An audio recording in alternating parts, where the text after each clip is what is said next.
think it's dawned on me that you ain't coming back. I've lost my chance to see us find our way back.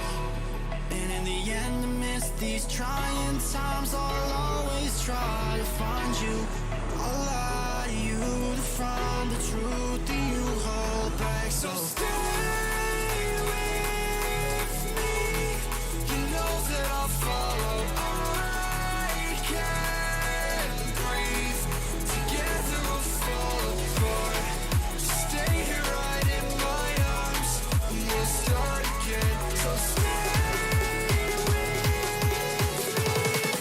Together we'll fall apart.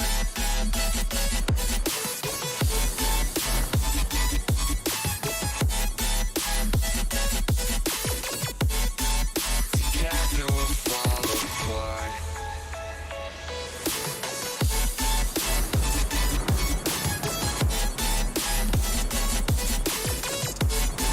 Together we'll fall apart.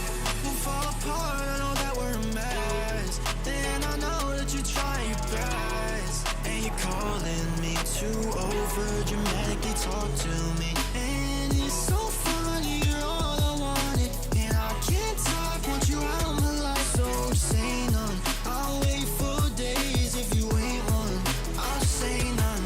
So stay with me. You know that I'll follow. I can't breathe. Together we'll fall apart. Stay here right in my arms, and we'll start again. So stay with me. Together we'll fall apart.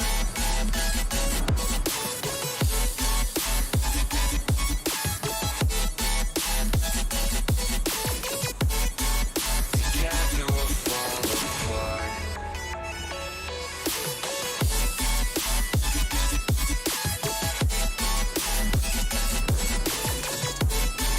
Together we'll fall apart.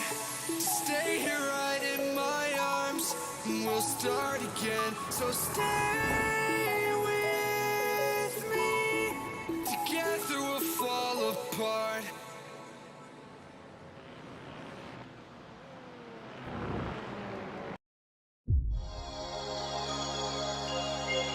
Opportunistic, still rubbing panels as they go together. It's folded the wing mirror in on Gerardo's car. Misano is such a difficult circuit for these guys to get right. There's a lot of start-stop sections around the back. It's a very, very quick section as well. It's a fantastic start from the 23. They're 4 wide there by the look of it.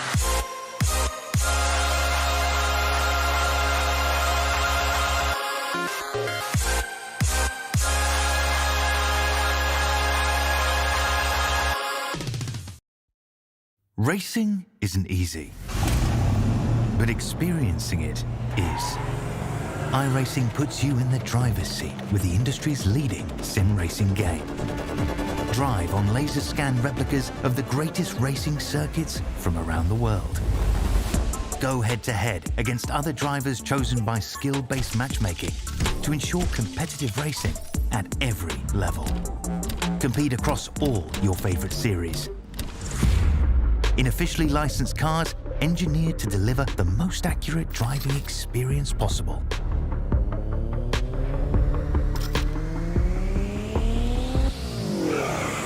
Join a race or host your own with players from across the globe. Race against the computer or in a league with friends. Feel the thrill behind the wheel. Visit iRacing.com.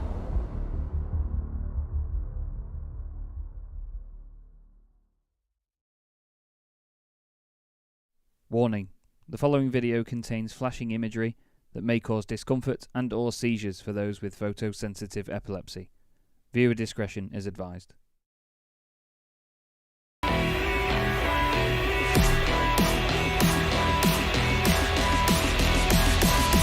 Tell me somebody how long he will be on my mind.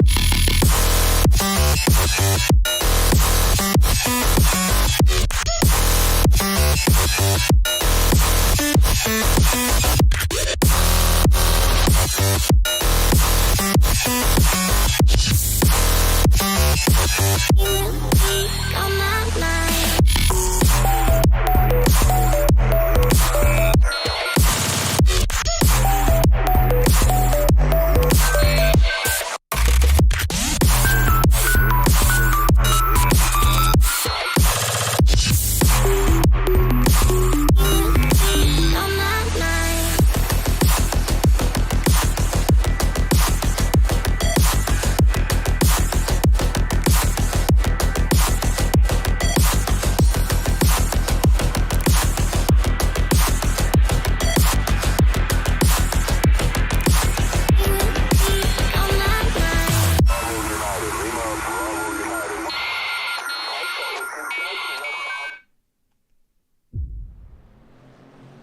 Good evening, everybody. Good evening. Welcome to Tuesday night on Chaz Draycott Media, and welcome to round 7 of season 2 of the Sim Racing Magazine GT4 Challenge. We have finally arrived at what I consider to be the absolute gem of the calendar, which is, of course, the Red Bull Ring. It's going to be amazing to watch tonight. I'm really excited for this, and I hope you all are as well. I'm Chaz Draycott, and I'm delighted to have alongside me in the commentary box once again this evening the wonderful Ed May. Ed, it's been, well, only a few days since we were last on air, but honestly, it always just feels like 10 minutes, doesn't it? Thank you very much, Chaz. Yeah, it has been wonderful. Great to be back here in the SRM GT4 Challenge Season 2. And like you say, it's a brilliant venue, this. The Red Bull Ring, home to some excellent races in the past, and it's the first time here in the SRM GT4 Challenge. I'm certain that it'll be one that we'll look back on in fond memories, because the racing here is always top level. It absolutely is, yes. We've got plenty to look at here. Not many corners, though, but it's a beautiful amount of scenery in the Spielberg region of Austria, and it's a glorious, glorious place to be. We've got a fantastic championship fight on our hands as well, which we need to have a look at as well.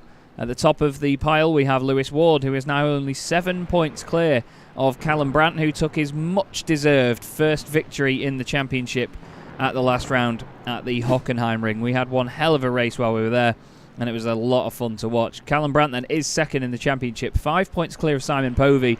But then we've got a bit of a gap there, Ed. Rob Sharp and Christopher Smith only separated by 2 points. There's 8 points between those two and Matthias Tem, and then he's only 3 points clear of Horder. There's a tie for 8th place between Ben Gregory and Dan McCauley. It is so close, and that's without even considering the team's championship as well. It really has been a close-fought thing already this season. Been brilliant. It has been, like you say, one of the best seasons we've had here at SRM, and I think it's only going to be getting better. We can see the times coming in at practice, and from what I've been seeing as well, there have been some really exciting lap times put in by the drivers. Let's have a look at on track.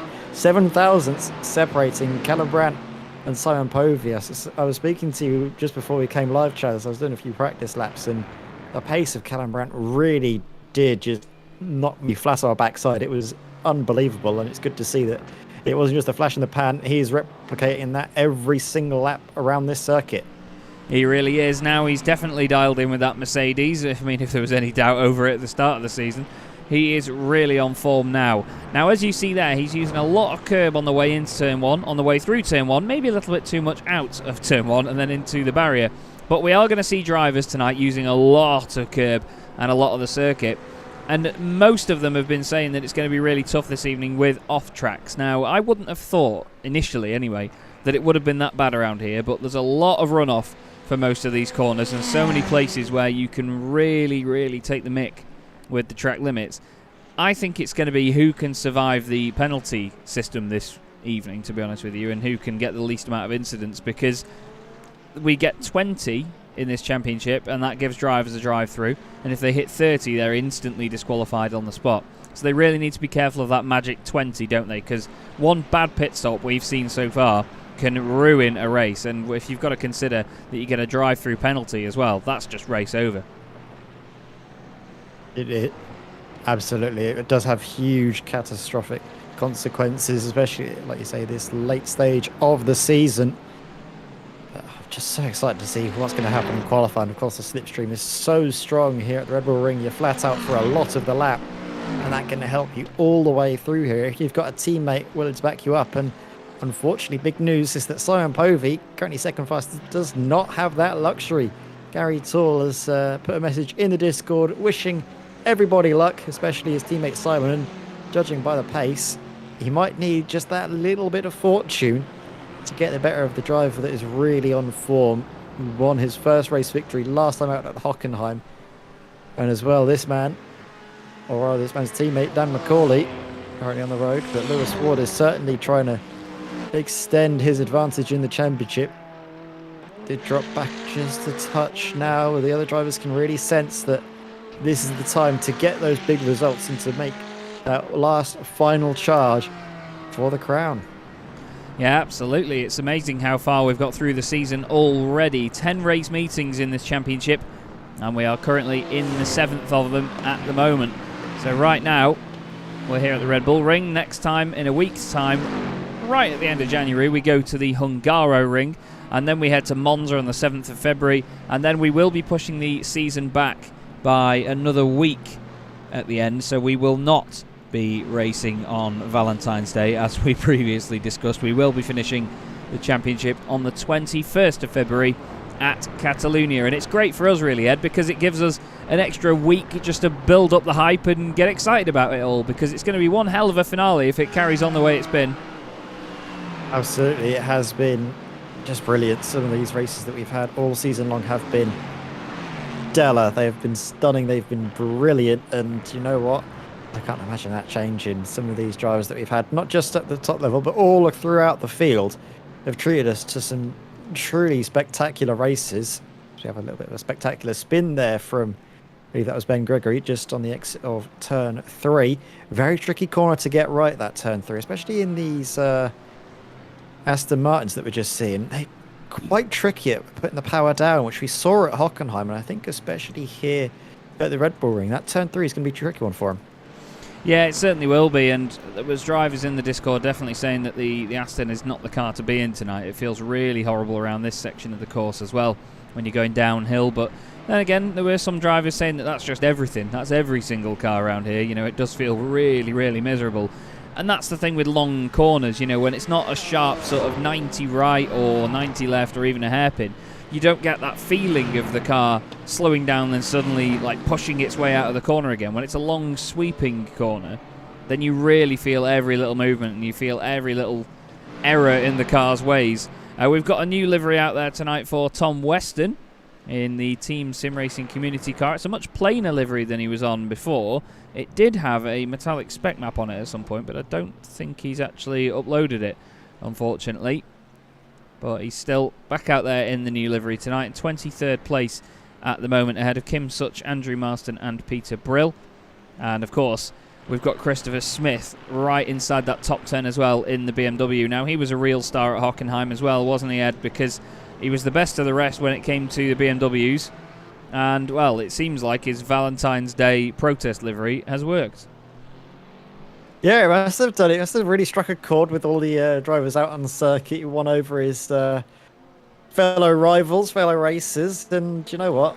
I don't blame him too much. Of course, real life does come first. It's one thing that we do stress here on iRacing and in the sim racing community is that it's always stopgap. It's always something that people do in their spare time. It never should take precedent over anything that people might have organised in the real world. And it's good to see that everybody's on board, and that's going to be especially good as well for RD Simsport and their charge to win the team's championship. Well, that's it, yeah. We've not just got the Drivers' Championship, we've got the Team's Championship to think about as well.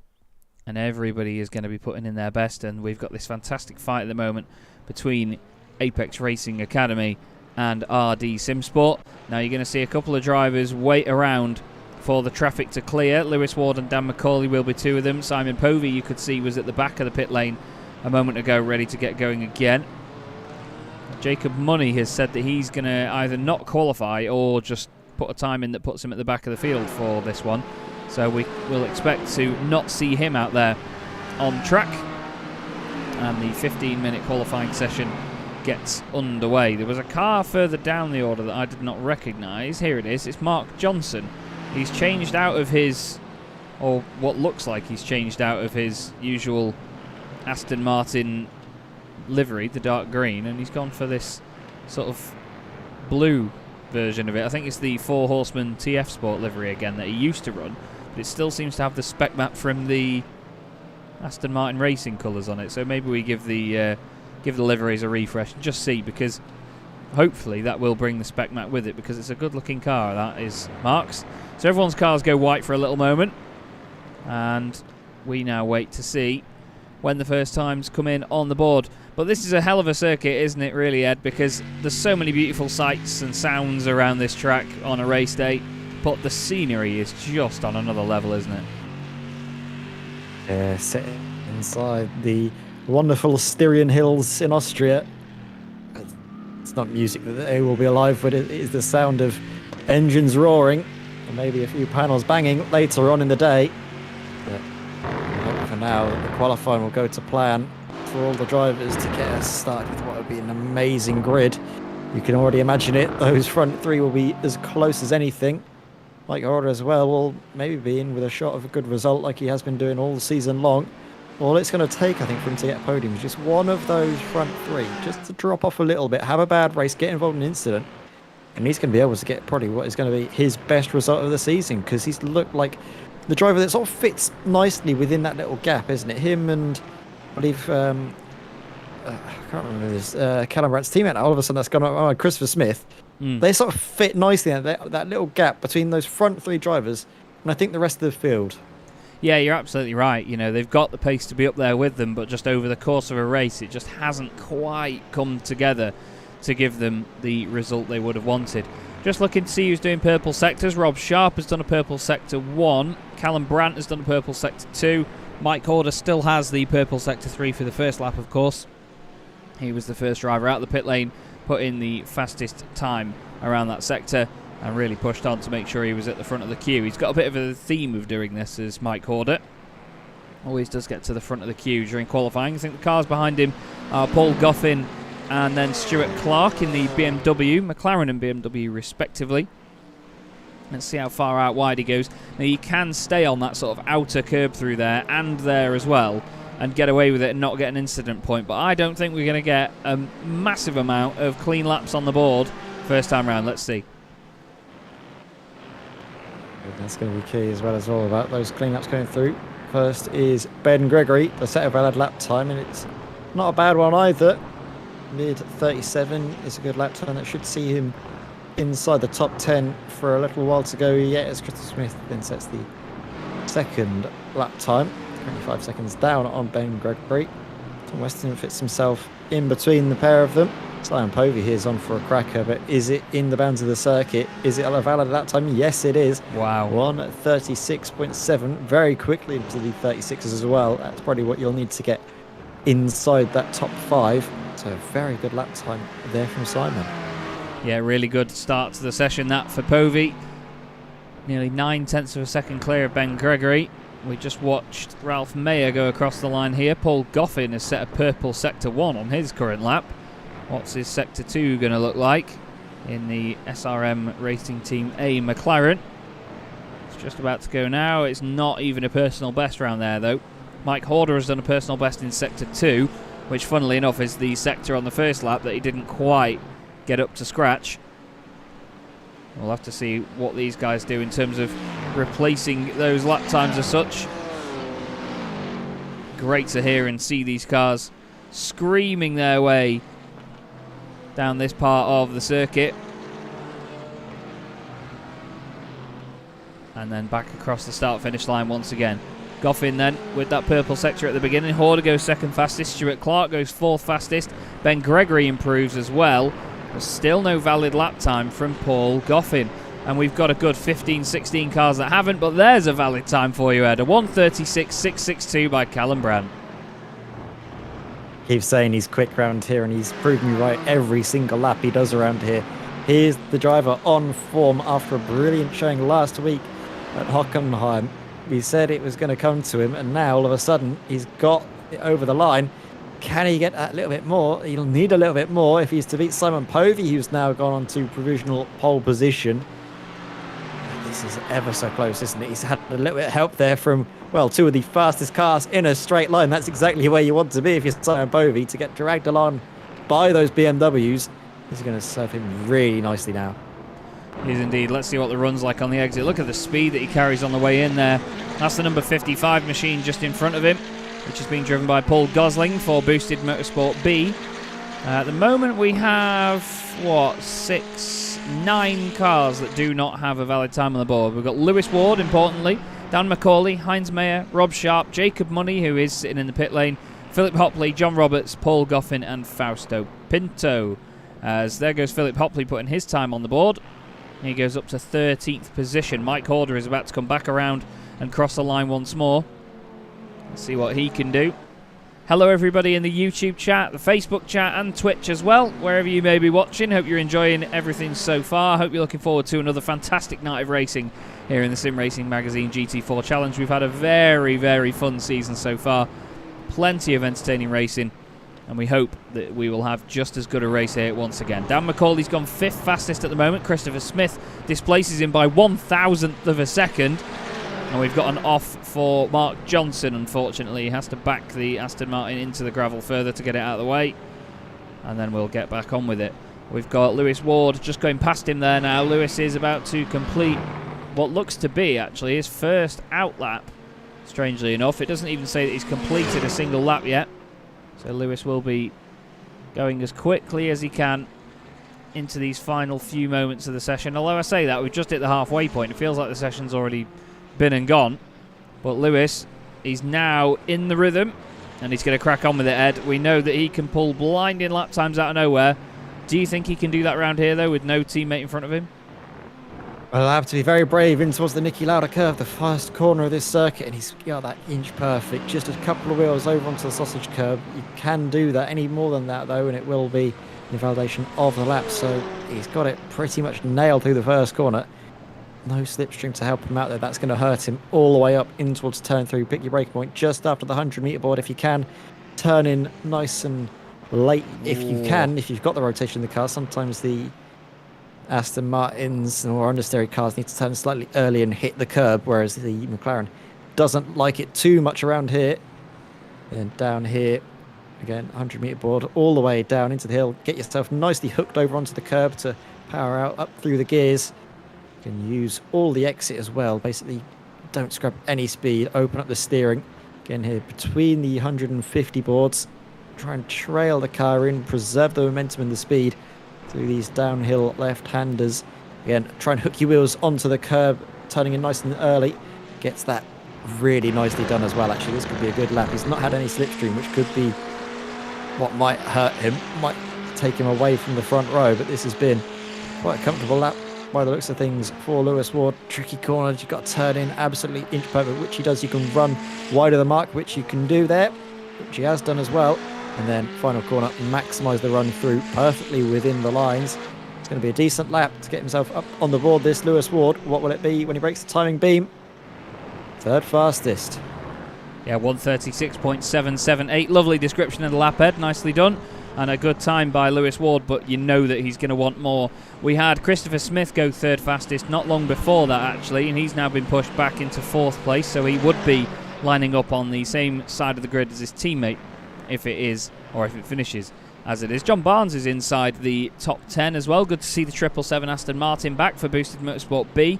We've also had Paul Goffin finally get a valid time on the board as well. He's currently in 11th place for SRM Racing Team A. He did get inside the top 10 though before Lewis Ward posted his time. Now watch Stuart Clark behind him, because Stuart's in 9th at the moment. Now he could definitely improve with the slipstream he's had, but no, doesn't seem to this time round.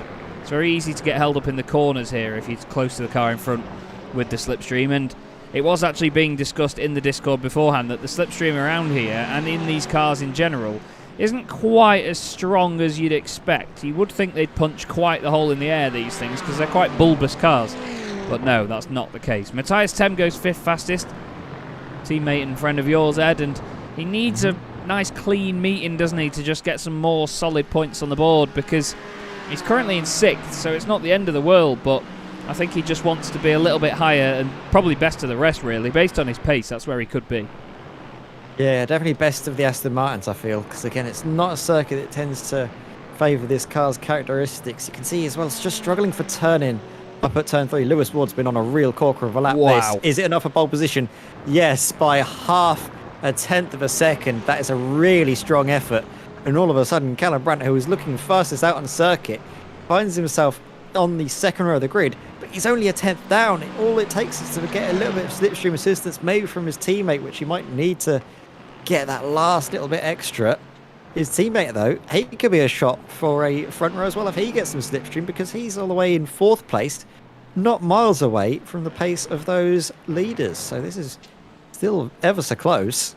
Trying to see, though, where Dan McCauley's lap times are. Again, he's not quite maybe gelling with this car and track. It's the difference between Lewis Ward and Dan is that Dan's not been there for the whole start of the season, so he hasn't really had time to, I guess, bed into the car. He had a great race at Daytona then as soon as he changed, but I don't know, there seems to be something just missing a little bit at the moment. Yeah, it's not, like you say, it's not quite gelling for him at the moment in time, so hopefully it does come together, because he's been playing a fantastic game with Lewis near the front of the field and trying to just pester the guys in front and obviously help in terms of the points for the team's championship. Here's Kim Such in the always subtle BMW M4 across the line. He did a green middle sector and improves up to 22nd place, a 1:39.046. Heinz Mayer is going to cross the line just now. He's behind Andy Marston. And no improvement from either of those guys. Ryan Penny, a little bit further down than we'd expect to see him there. He's about to cross the line. Looks a bit slow across the line, though, unfortunately. I think he had a bit of a drama at the end of that lap. Lewis Ward's done a purple sector 1. Crosses the line and does not improve. No, I think he had a bit of an off track actually on that first corner last time, so that's probably why it was purple. But obviously the entire lap did not count in the end. There is Mark Johnson again for Legends Racing, making his way up behind the current. Did actually set a last lap time. I think it was valid. It did pop up on the screen there. Just don't think it counted towards any improvement. I think it might have been about 2 tenths down. No, it said 1:46.6. I did see it flash up actually, and then I still went on to say that it was invalidated. So yeah, that's my bad. But yeah, I'm not quite sure what happened there. Maybe he just realised that he wasn't quite on it and backed out and then let other cars go by. We've seen it before. Got Mike Horder here all over the back of Simon Povey. Aston Martin chasing McLaren. Improvement there by John Roberts, goes up to 15th position. And all of a sudden we've got a minute and a half left here, Ed, and it's actually felt like quite the sedate session really, but I would have expected it to be a bit crazy because it's not the biggest track in the world and we've got a lot of cars out there. We've got 26, or technically 25 on track at the moment without Jacob Money out there. Matthias Tem has just gone up to 4th fastest, so that puts him on the second row of the grid with Callum Brandt. Are we going to see any final last minute improvements, do you think? I don't know. It's going to be tricky for Callum because you can see he's in a little bit of traffic there, and I don't know if that's going to hurt him come the end. He might be able to get through with one more lap. It depends on where he came across the line there. Got Lewis Ward coming through just for a decent lap time here. What will it be? He'll go to have one more go.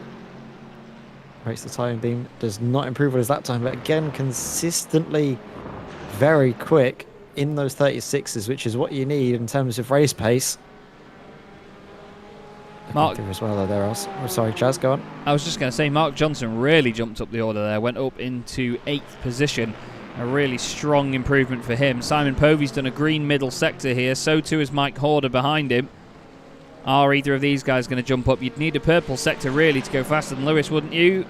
Simon says maybe not. No improvement from Simon. The lap does not count. Mike Horder now goes 5th. So all of a sudden, Christopher Smith, who is not out there on track, finds himself dropping down to 6th place. Goffin improves. Is 13th. Checkered flag comes out. John Roberts goes up to 12th.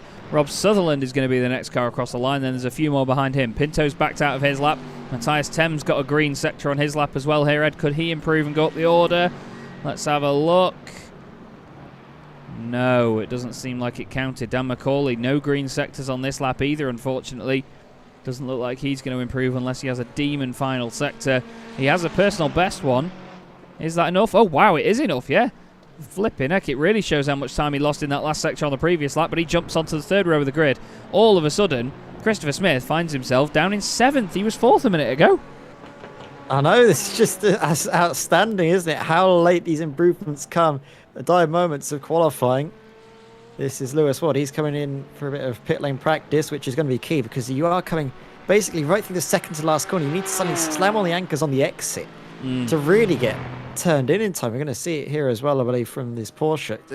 Just say you have to go so tight, and it can catch so many drivers out. It really can. Well, I think we've just had one of the Aston Martins go through again. Oh, sorry, it was the V8 of the Mercedes. Philip Hopley crossing the line, and he improves. Gains an extra position ahead of Ralph Mayer for Toto's Lemmings, and he does a 137.770.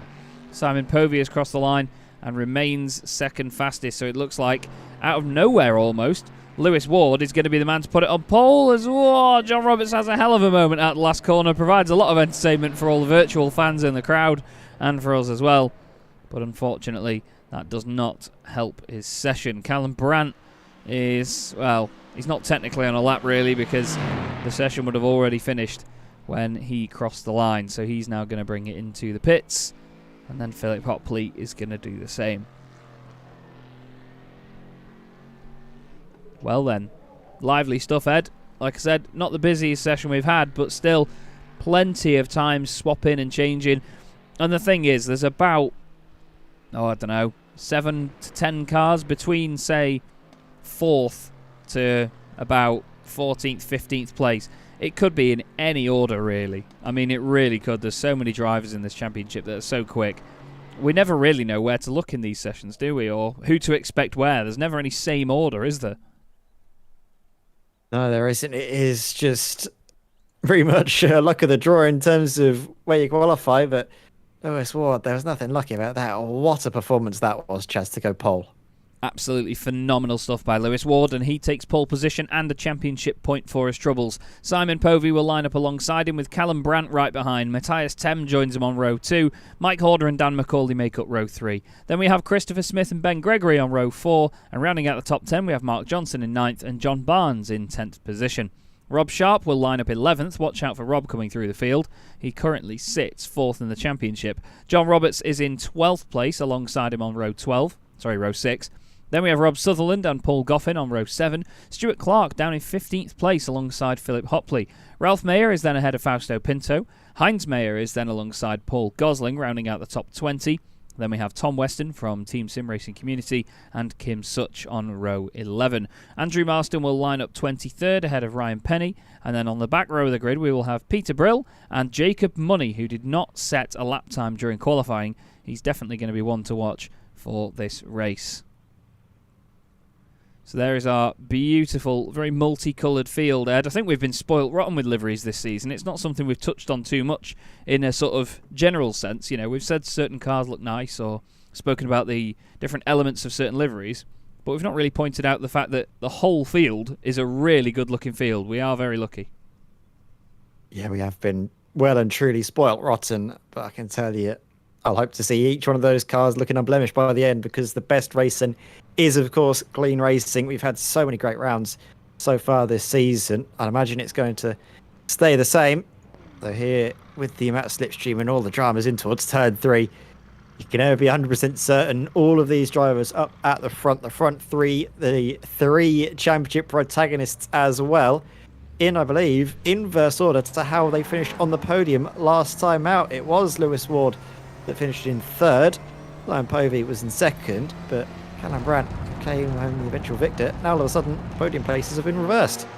They have indeed, and Lewis is going to be very grateful for that, getting that extra championship point for pole position. Huge. Now you get 25 points for a race win, you get 22 for 2nd place and 20 for 3rd. So there is only a slight difference between each position, so that extra championship point is worth a hell of a lot. What a fantastic sound these cars make as they make their way around the final corner then.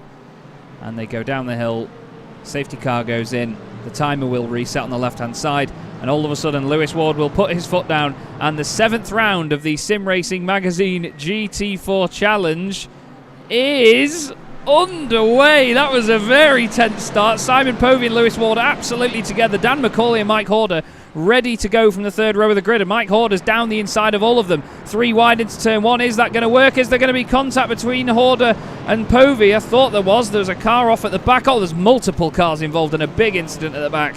Paul Gosling's in that. Jacob Money is involved despite starting at the back of the grid. Ralph Mayer, Peter Brill, Kim Such, Tom Weston, so many of them involved. But look at this battle for second place here, Ed. There's so many of them all trying to go for it. Mike Horder had an amazing start, but I think it's actually caused a bit of a bottleneck, and now Lewis Ward can get away. Yeah, and get away he will need to do. Both of those two need to get away from the car that's currently squabbling away with Matthias Tem for that third place. Callum Brandt actually under huge pressure in behind from Dan McCauley. Can Dan do his teammate a huge bit of help looking up the inside? No, not quite. In towards turn 5, but this is the start that, well, to be honest, Callum Brandt would have been having nightmares about. He's been so quick around here. We know he's got good pace, but to drop away from the slipstream will cost you quite a lot of time, unless, of course, those two McLarens of Lewis Ward and Simon Povey begin to squabble. It's going to be so difficult, I'd imagine, for Callum, because Matthias, he's such a good racer, he's so smart, such a good defensive driver as well. There's all my word, John Roberts is having a bit of a moment there. Going through, oh dear, what is a tricky corner at the best of the time. It's not at least when you're on cold rubber. There's so many others. A little bit of a break in the traffic. Time to get back up to pace. Yeah, not sure what happened. Though, that was a dramatic opening lap, wasn't it? It really was, yeah. Let's have a quick look then and see what happened at the green flag near the back of the field. Just going to have a look back at maybe Kim Such in the bright green BMW, because he's going to be the easiest one to chase here. Look at the bottleneck at the front of the field.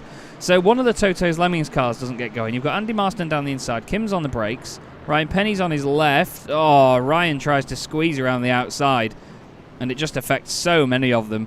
There's contact with both the Mayers. Peter Brill gets it stopped. Jacob Money slides through the middle. Tom Weston gets caught up in that as well. I think if we look back from Tom Weston, you'll see the problem here. So Ryan Penny there in the white and black Mercedes in the background. He gets a fantastic run, to be fair. Gets ahead of Peter Brill. That's Kim Such just on the right of our shot. And then Ryan, well, he goes outside of Kim, and then, unfortunately, it just starts a chain reaction. And so many of them end up involved in it, and it's a big old mess, really. There's been another drama for Paul Gosling, I'm afraid. He's just been off the road and had to come back on. After this, we'll look at what happens to John Roberts. The lighting sorts its mind out. We're going to see a lot of that tonight, aren't we, Ed? Cars going around there. Yeah, those... Oh dear, and a bit of a hit into the back end as well. Oh my word, it's so tricky when you are going at speed. And again, it's the back end of the Aston Martin that doesn't seem to be at all comfortable around here. John, though, back up to pace. Dropped down a few positions, but again, it's going to be all about trying to sort yourself out and get back into the rhythm after a bit of an early disappointment. Now let's have a look at this battle, because this will be a really intriguing one. Matthias Tem currently sees himself in a podium position, but can he hang on to it? Because we know that Callum Brandt, he's very quick. He's going to try and put everything on the table to take that back and to catch back up to those front two. Matthias, though, most importantly, he needs to think about his own race, if it's better to defend or if it's better to maybe let him go and see if he can then slipstream you all the way up to those front two. It's very interesting to figure out how drivers will approach this. Aston Martin not the quickest in a straight line, especially in comparison to the Mercedes. Look at a replay from earlier on in the race. Christopher Smith. So it was a slowdown there for Ben Gregory. Yeah, I noticed that Ben had lost a position to Chris, but then overtook John Barnes not long after. And literally, as I mentioned, John Barnes, he's around. And then I realised that Ben had got back past John. So I wondered how it had all come about and how Chris had very suddenly got past Ben, but then Ben had lost one position and gained one back so quickly. And it seems like that slowdown was to blame. Again, back end goes around on the Aston Martin. That was on the downshift as well. You could sort of sense when he just clicked that left paddle and the back end gave up, and now he's only just recovering and getting back on the circuit. This is Mark Johnson with Rob Sutherland all over the back of him. Aston Martin on Aston Martin. Legends racing ahead of RD Simsport, glued together as they come into the final curve. And it's called Red Bull Mobile, that final corner, as a nod to the previous name of this circuit, which was the A1 ring. A1 was the telecommunications company in Austria that basically paid to sponsor and name the track before it was then changed to Red Bull for obvious reasons. Rob Sutherland, though, all over the back of Mark right now. He's really giving him a workover. It's a good old-looking car, that's RD Simsport Aston Martin. It's going to give him a little bump draft just to say, go on, let's get going. We've got Rob in the chat on Twitch and Craig Evans in there as well, lurking away. Hello, sunshine. Now we need to go back up to the front, I'm afraid, Ed, away from these pair, because side by side further up here, Matthias Tem has been overtaken by Callum Brandt. We'll have a look at this once it settles down again. Or we'll have a look back at that once this settles down, I should say. Dan McCauley, Matthias Tem side by side. Dan McCauley's through as well. Matthias has been somewhat freight trained there. Let's have a look, though, at how the first move happened for Callum Brandt. Towards turn 3, you can see a little bit of a move to the inside, and while he doesn't have too much of an overlap into the braking zone, a lot of that work is done. It's just the ability to really take the curves and that turn in. You can see that the Aston Martin struggles to get that bite in at slow speed. The Mercedes, it just responds brilliantly, as did the McLaren in behind, and that's where the Aston Martin is going to struggle, I think, all night long, is that initial turn in at slow speed leaves it so vulnerable to moves up the inside, but Matthias runs wide of the apex, and all of a sudden that gives just a little sniff to Mike Horder there, trying to battle our way for 5th position. When it rains, it does tend to pour on a race circuit. In terms of losing positions, you do just sometimes drop back through the field like a stone. But it seems now that Matthias can get back up to pace and try and, well, stem the flow, so to speak. Callum Brandt, now what can he do in terms of clear air lap times? Stuck in behind less than favourable Aston Martins. He was still able to do consistent 36s. I think it was a 36.9 that last lap, even with an overtake, so you can imagine his pace is going to be pretty nice. But Simon Povey, he's quickest on circuit, and that could be causing headaches for Lewis Ward later on down the line. Yeah, and admittedly, it's been a really good start by Dan McCauley as well. He's gained 2 places after starting 6th on the grid. He turned his qualifying around right at the end, but he's still in that top 4 again, hoping that he can cause some sort of problem for Callum and, of course, make life easier for Lewis Ward a bit further up the order. Looking a bit further down, we've got Mark Johnson now, has been overtaken by Rob Sutherland. Rob's gained 3 places in this race. He's having a good run. Jacob Money's at the back of this train as well, behind Fausto Pinto. Jacob started at the back of the grid to try and avoid incidents, and he's gained 10 places so far, so he's having a good run of it. He's got Fausto Pinto right in front of him, then Philip Hopley, then Paul Goffin, Stuart Clark, and the aforementioned Mark Johnson. Andrew Marston as well, just behind Jacob Money, has gained 6 places at the minute in this race. So the boss man, he's going well. He's not quite... no, he is in the points, I should say. You get points in the top 20 in this championship, and I was thinking that it was my Formula Renault 3.5 championship, for which you get points in the top 15. And this is Ryan Penny now on the back of Kim Such. Both of these drivers have been overtaken by John Roberts on this past lap, and John has disappeared off up the road. Now these two made contact into the very first corner at the start of the race, and is technically what caused the incident. So let's see how they fight each other here. That gorgeous grumbly V8 from the Mercedes behind the 6-cylinder engine in the BMW M4. It's an odd looking car from here, that M4, but I tell you what, it's an absolute belter. It really is. Kim's a little bit earlier on the brakes. Ryan's got to be careful of that inside curb. The Mercedes doesn't like it as much as the BM sort of absorbs it. And he's done alright, actually. A bit further up, though, Heinz Mayer and Andrew Marston. Well, they did change places, and Andy said, no, thank you, I'm going to go back in front. Gets his position back. Actually, no, sorry. Ralph has overtaken Andy down the straight, and then he's left him under pressure for Heinz to come and have a go very shortly after. So another driver falls victim to the Heinz brothers. Sorry, the Mayer brothers. And we've seen that a lot with Ryan Penny, actually. There's a bit of a running joke in the Discord, isn't there, that Ryan's always the one that gets sandwiched by them. He's always in the thick of it, but to be fair, it's good to see that everyone's close together again. The Toto's Lemmings, inseparable as per usual.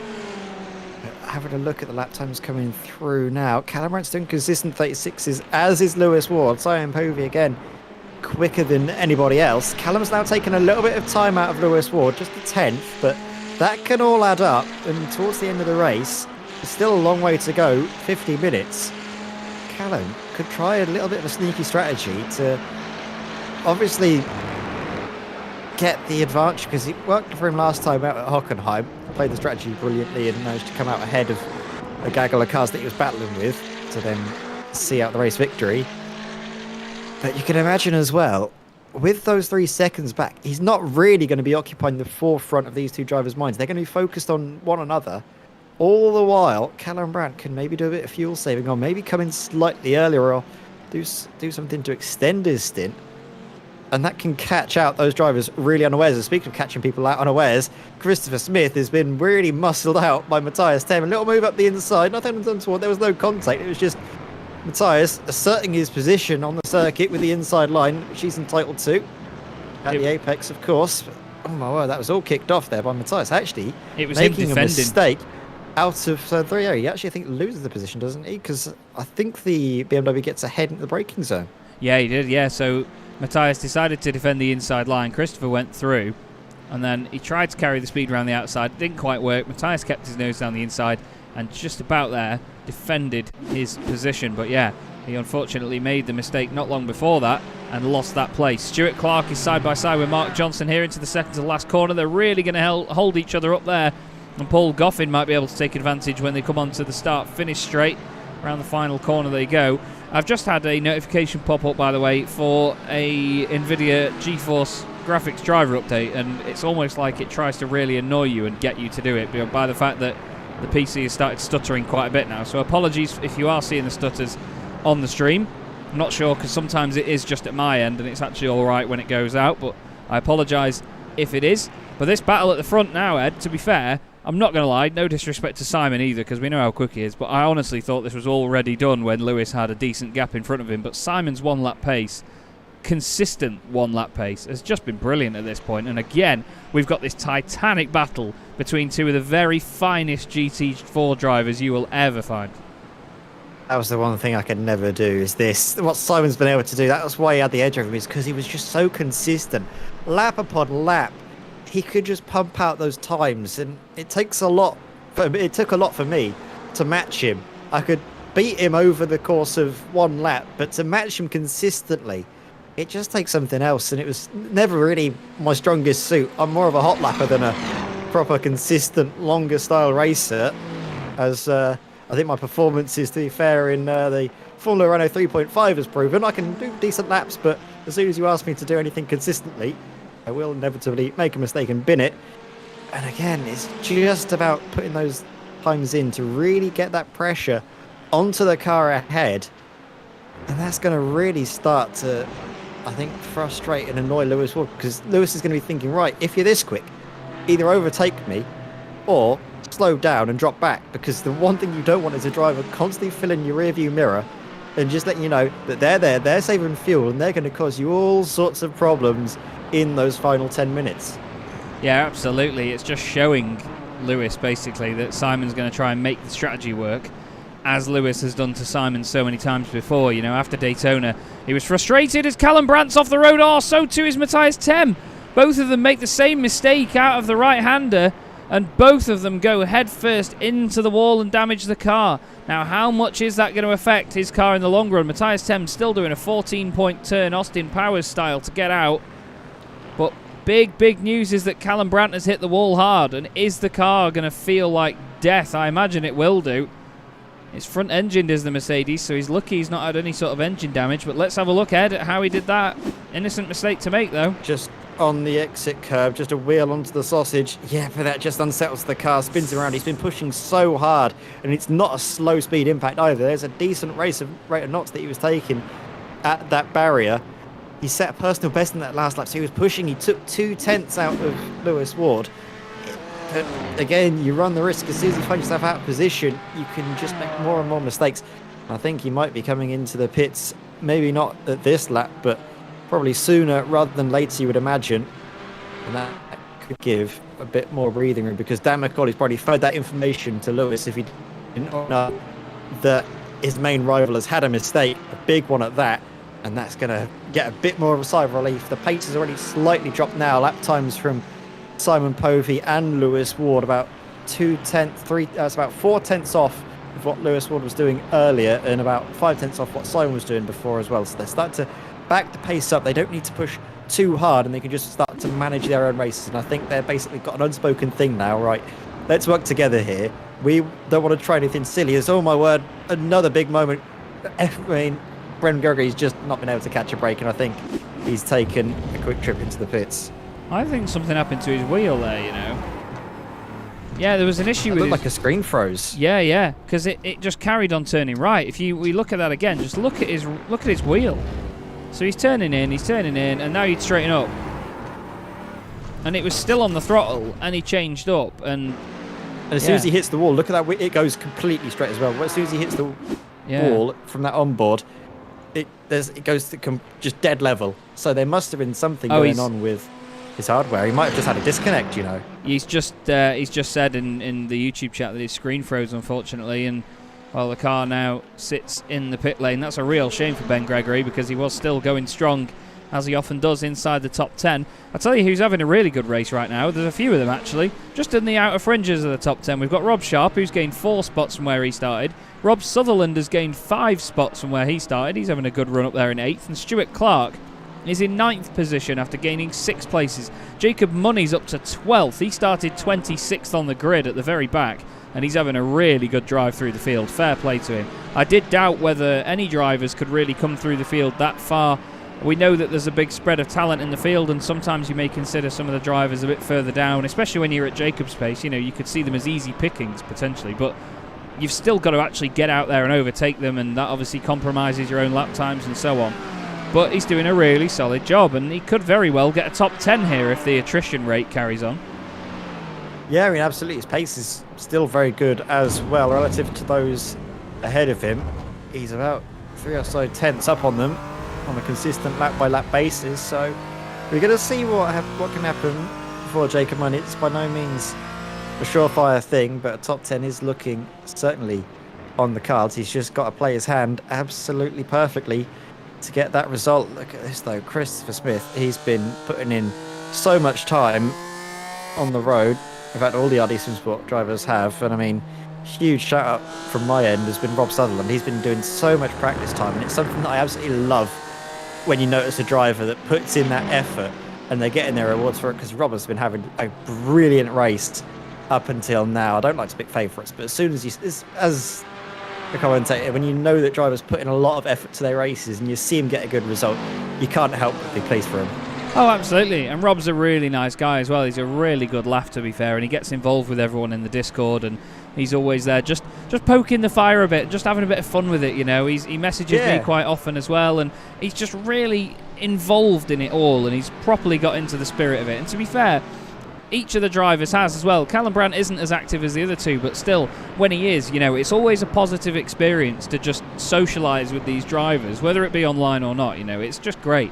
And RD Simsport have come into this championship after competing in the special event at Lime Rock that SRM did, and they've just been excellent. They really have, and hats off to them, and it's good to see them going well.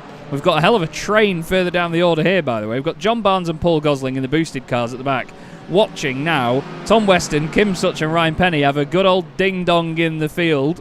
We've got Kim Such down the inside of Ryan Penny. He's going to go for it there as John Barnes goes down the inside of Tom Weston. Now goes to the outside of Kim Such. Ryan Penny has a big wobble on the curb. And what's Paul Gosling going to be able to see now? He's got past Tom Weston as well. Moves over to the left. Tries to get in his teammate Slipstream. Kim Such is on the right. He's in the middle of the road. Doesn't give all the room in the world to John Barnes on his left. Don't think he knew John was there, the way he reacted for a moment there. Gets to the apex, has to stop the car. John Barnes gets out of the way. Kim gets sideways. Now Paul Gosling's all over the back of him. Tom Weston wants a piece, and Ryan Penny's back in Germany. He's absolutely gone. Oh, this is brilliant racing. Look at this. It's all kicked off towards turn 1. It's been carrying on. Look at this. Noah's arcing their way. 2 by 2. They go down the hill into the right-hander. Kim Such in that beautiful bright green car. You're not going to miss it, and you're certainly not going to miss the sight of him streaking off ahead of the 2 boosted drivers that are now battling away. Teammates. Rule number 1, of course, is, well, don't hit them, and they managed to sort themselves out nicely. But again, it's going to be probably yet more laps of this drama and action, because they're also only matched on pace, and they're all brilliant drivers in terms of just how they race together. Their racecraft has been excellent all season long. I thought you were going to say rule number 1 is if you're going to hit your teammate, make it look good, because that tends to be what teams have tried to sort of envelop when I've been in the boosted. It is the boosted way. It is, yeah. They always do make it look good when they have team accidents, so fair play. Kim Such hasn't got quite the run there out of the final corner that John Barnes has got in the Aston Martin, and John goes through. Let's not forget, John started this race 10th on the grid, so he's a lot further down than where he would be before. Callum Bratton has pitted, by the way. He's pitted a lot earlier than everybody else, and I figured that would be to fix the damage, but I'm not sure if it's just delivery, but it looked like there was still a mark on the front left of that car. It certainly doesn't look the same as the front right, so I'm wondering whether he's just pitted early to get a bit of clean air, so he's not sat behind anybody, and he can just crack on. Still go back to this because they're still side by side. Paul Gosling down the inside of Kim Such. Tom Weston in there as well. He's waiting to try and pick up on this. There was a bit of a drift there, I think, from Kim. But again, this is just what I love to highlight, is the fact that we get these battles further down the order as well. You know, not all broadcasters always seem to see the battles further down. I know that the positions in the front are technically more important for the championship, but, you know, these drivers are all working so hard and putting in so much effort to just enjoy the racing and just race each other as best they can and be as quick as they can, and it's a right laugh when you're doing it. So I want to make sure they get the airtime they deserve and obviously get highlighted on the broadcast. Christopher Smith in the pits then, Ed. The pit stops are now starting to creep their way in, but 2 so far for RD Simsport. This is going to be really interesting to see where Christopher Smith comes out, because he did come in, well, around about, they found himself at the same bit of circuit, didn't he, to Callum Brandt, I believe. Everything were nearby to one another, so we'll see exactly where they will be relative to one another, which gives us a good idea, importantly for the championship, where Callum Brandt finds himself out on the road. Christopher Smith out on the circuit now, circulating around. There's Callum Brandt in behind him, so Callum isn't miles away. Needs to get through on Andy Marston, of course. I think what it's really going to come down to later on in the race is if Dan McCauley can maybe take points away from Callum Brandt, because I think that's going to be Callum's main focus, is to finish, I think, in that 3rd position. That's probably going to be his main aim now, because those front 2, nearly 6 seconds clear of the rest of the pack, that's a big ask to try and get up to those 2. Yeah, it really is. He's going to have to put a lot of work in now, and to be honest, I'm sure he probably knows the scale of the task and what needs to be done. And now these pair are still just floating around anywhere between 0.2 to half a second between them. And the intrigue continues on. It's going to be a very scary, scary moment when these 2 pit, because it's going to be so close when they come back. And right now, Lewis Ward, well, he's just doing everything he can do, isn't he? He's doing absolutely everything he can do, and fair play to him, but he's now in a situation, or Simon's in a situation, that Lewis has found him in so many times before.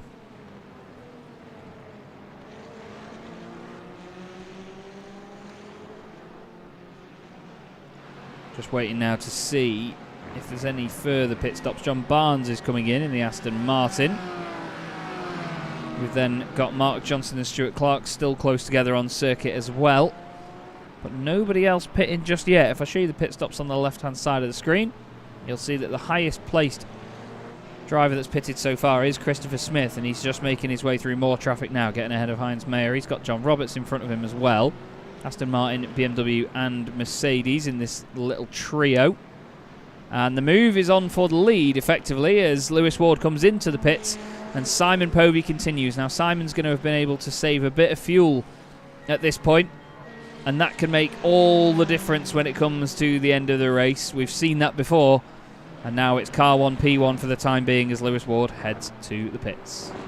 One thing Simon's been really good at is these in-laps as well, where as soon as he has clear air and he knows that he's been basically unleashed, he'll put in a really strong lap time, and Lewis Ward knows it, so he needs to be inch perfect in getting the car stopped in his pit box, getting back underway. And now, interestingly, he's one of the drivers, both himself and Dan McCauley, have opted to change the front tyres around here, so that could have big ramifications later on. Of course, that will mean that Lewis will have a slower outlap because the tyres aren't up to temperature. He needs to sort of get them settled down Also, the car is unstable because of the cold front tyres relative to the warmed-up rears, which can cause all sorts of problems.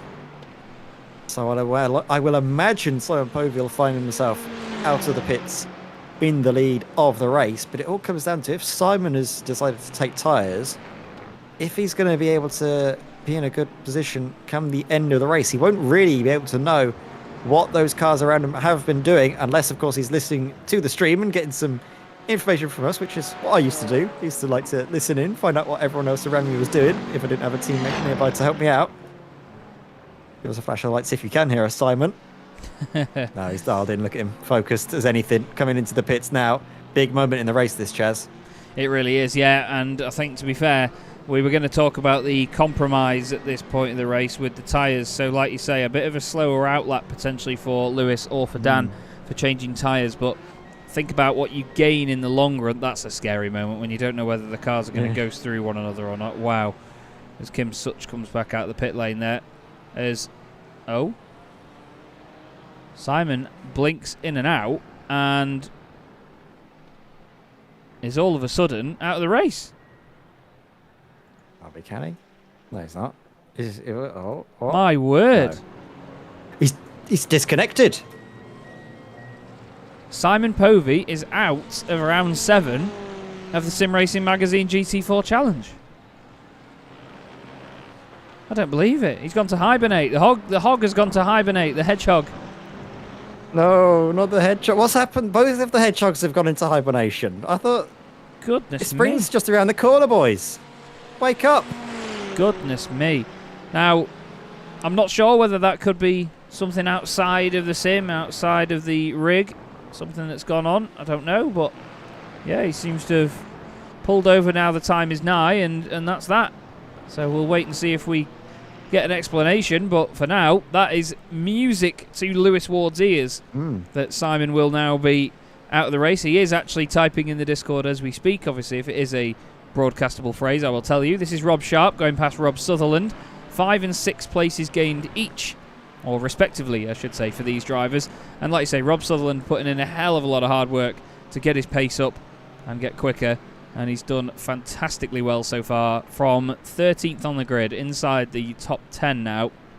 And he's fighting with drivers like Rob Sharp, who, let's face it, was one of the drivers of the season later on in the first season of this championship. You know, he was amazing at the end. No. Christopher Smith is off. Oh, Peter Brill's off as well. Peter Brill involved. Now, is that a collision with lap traffic, do you think, Ed? It might be. We'll have a look here. I think I saw Peter Brill ahead of... Oh my word. Just a huge clattering together. Big moment there for Christopher Smith. I think it was just, lap traffic. A bit of miscommunication, as we've just seen as well the reason for Simon Povey. And it was... Well, it's unfortunate, but it is a 40-second held penalty for Simon Povey for an unsafe entrance. It did look a little bit outside. I didn't want to say anything as I saw it because I didn't want to jinx him, but it did look slightly outside the lines. Wheels were on the red sort of off-track surface, sort of like the painted red tarmac, and as soon as you do that, you cut across it on the way into the pits. You'll see it here on board. You need to get in there. As soon as you do that, I mean, you need to basically have all 4 wheels need to cross what's called the dashed line, as you see it. And he's just pushing a bit too hard. It's easily done, though, because of the momentum, the speed you take into that second to last corner. Yeah, and unfortunately, he's decided to call it a night on that part.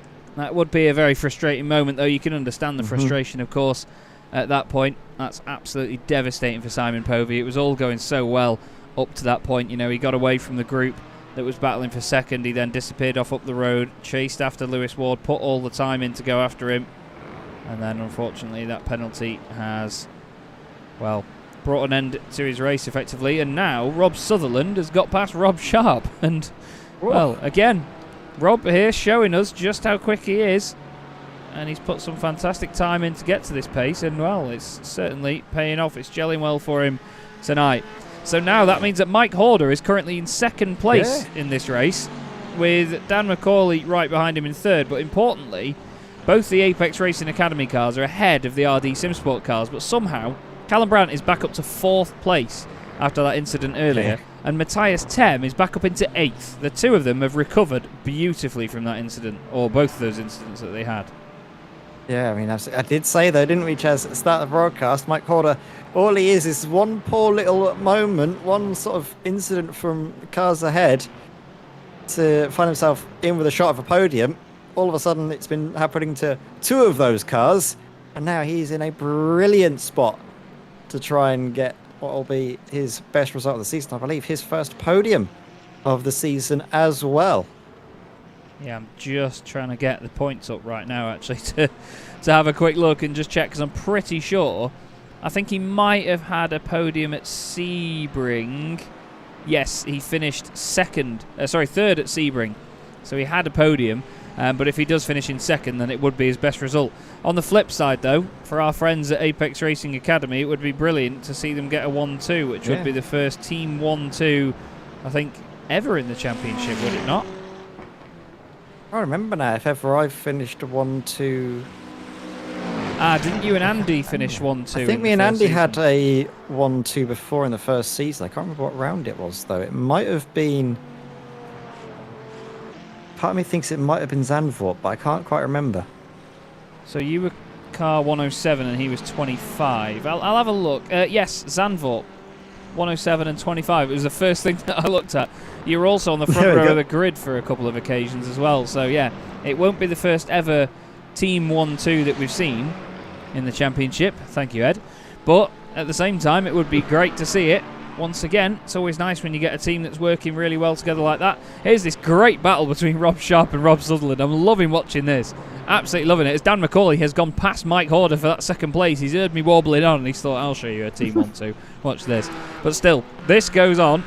No, wrong car, Chaz. That's the one you want to be on board with. Looking back at the gorgeous Orris Sapphire SimSport machine of Rob Sharp.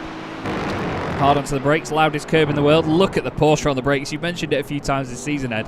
It really closes up on the brakes, doesn't it? It's an absolute rocket ship when it comes to slowing down, which is a bit of a weird analogy to use. Also picking up speed, to be honest, Chaz. It accelerates like nothing else. Nice and light. Good little power band. But as soon as it gets into the top range in those higher gears, it does struggle to really get the grunt on the legs. But look at that, up the inside. It turns in. It's so snappy. Complete polar opposite to the Aston Martin that really hits its stride in those higher speeds, and that's just the difference maker. Look at that, it's already streaking off, you know. Brilliant little move though by Rob Sharp. Get the position done nicely. Rob Sutherland is really, I think, finding now that the Aston Martin is struggling a little bit on those older tyres as we get to the halfway stage of the race. It's Stuart Clark, just slightly too much into turn 5, and that's big suspension damage there on that left-hand side. You can see that wheel is knocked all sorts of out of camber there. Yeah, it's all a bit wonky now, isn't it? He's not going to enjoy that. He hasn't been into the pits since, though, so he's nursing it around at the moment. Paul Goffin has unfortunately been off the road, and Jacob Money has been to a stop. I think Jacob's maybe, yeah, he's going to hit the back of the McLaren here. And the reason that it says he's come to a stop is because Jacob does the very sportsmanlike thing and waits for Paul, which is really good of him. Really good of him, to be fair. He just says, look, I know I messed up. You know, I've clipped you. You carry on, and I will sit right behind you again. And he doesn't want to gain the place like that. And that's really nice of him, to be fair. And again, highlights the sportsmanship of this championship and this community. And it's not just him as well. He's been, I mean, Jacob Money, brilliant what he did there. But also, we've seen it from Matthias Tem last time out as well, didn't we? Yeah. Where he just went straight on at the hairpin, basically drove almost at the Armco barrier to avoid contact with those guys around him. And then also, when there was contact later on in the race, he slowed down, we came to a standstill and allowed the car that he made contact with to get up and back underway. So many drivers in this championship. I think every single driver, if they had a moment like that, would do what we just saw from Jacob Money. It's just everybody here is brilliant. So hats off to Jacob for doing that there. I think he's managed to make the move this time without contact. Lovely stuff up the inside. But I think him and everybody in this championship are just so good to one another. It's a real breath of fresh air. It absolutely is, yeah. And, you know, I always say this, but it's still sport, it's still competition. There are going to be people falling out, there are going to be disagreements, but 99% of the time in this championship, everyone just has a really good night, and everyone gets on, and all you see in the Discord afterwards is people just congratulating each other on a fantastic race, and it's lovely. Really is lovely. Yeah. And even if they do like have a disagreement for whatever reason, it never lasts. It's never any bad blood. Everyone's just clean slate right afterwards, and you're right, it's okay, we'll move on and just have fun at the next one. I mean, we've already had a few little incidents so far this season where drivers have said, I don't think that was the case, or I'm not sure. But then they look it back after a while when the emotions and the heat dies down. They shake hands and kiss and make up and get back up and underway, and it's been brilliant to see. It's something that I absolutely love about SRM, and one of the amazing things that obviously boss man Andy Marston and yourself and everyone involved in getting these underway is allowed to foster.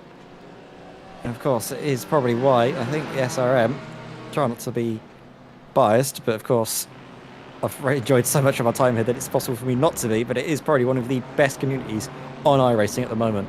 Absolutely is. There's so many people that watch it, and they enjoy the racing as well. The races are fantastic. The format has just worked straight off the bat for both seasons, and it keeps us entertained. It keeps the drivers entertained.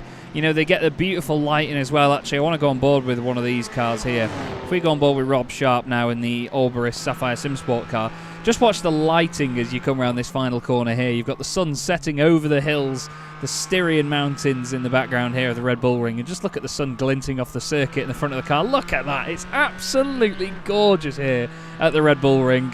It may be just a virtual counterpart, but I can tell you, if you ever get a chance to go to this circuit in the real world, please do it. It is absolutely incredible. Standing here at turn 1 and seeing the cars come around that first corner, making their way up towards the hills. And I mean, look how steep those hills are. You can't even see the top of them through the windscreen.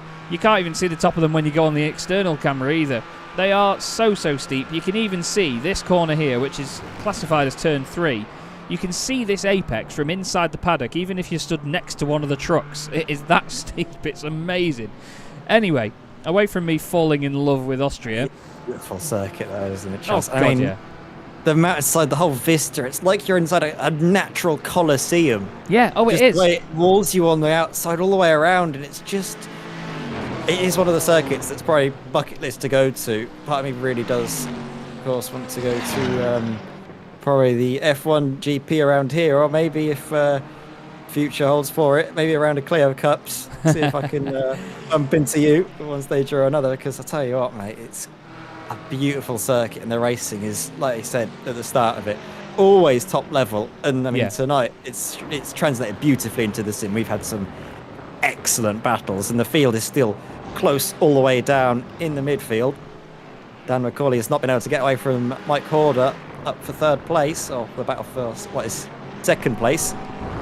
Callum Brandt's been reeling these two in, and actually, I think he's actually been reeling in Lewis Ward. Well, that last lap, though, unfortunately, was 1:37.4 for Callum Brandt. He was half a second slower than Dan McCauley and 0.8 slower than Lewis Ward. But before that, you're absolutely right. He was on a warpath of catching these drivers in front of him. And I think we're going to have an interesting sprint to the end here, because the drivers will not be in the pits for very long at all. We saw earlier that despite the fact that this circuit is so full throttle for so long, they've actually managed to make the stint last quite a while. We had people pitting when it was almost like half an hour left of the race, and there's a few of them that are out of sync as well, so I'm excited to see what the final 20 minutes of this race holds. Stuart Clark, after his incident before, has been into the pits. He's now behind Fausto Pinto after recovering, and he's going to be wanting a lot more out of this race considering where he was up to before. And he only started 15th on the grid as well, so he had a real big climb up the order, but obviously that incident undid all of that. Rob Sharp and Rob Sutherland are still best friends here in the middle of the field as well. This is 6th and 7th place, 5 places gained for Rob Sharp, 6th for Rob Sutherland. They've got Matthias Tem not too far back either, actually, in the Fury Simsport Aston, so he's done a good job to recover a bunch of his places that he lost earlier, because he was like almost outside of the top 20 earlier on with that incident, so another solid recovery from him. And then would you look at this, it's the Mayers, Heinz and Ralph, sandwiching a poor innocent car, and it's John Barnes this time.